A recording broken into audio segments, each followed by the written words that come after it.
ngajelaskeun tentang sifat Allah anu nomor kedua jeung nomor ke-22.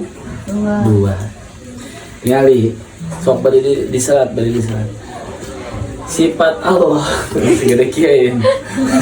Sifat Allah nomor kedua ieu teh diduduki ku sifat anu naon? Wajib. Sifat Allah anu ke-22 diduduki ku sifat naon? Mustahil.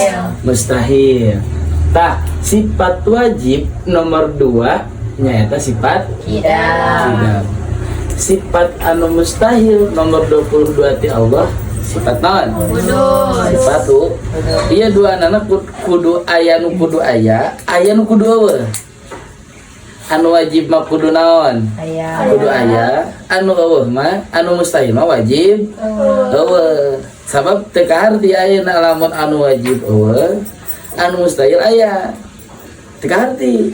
Kahartina lamun misalkan ayaan ayeuna anu wajib aya, nu mustahil eueuh teh kaharti. Kitu nya, logika sederhana.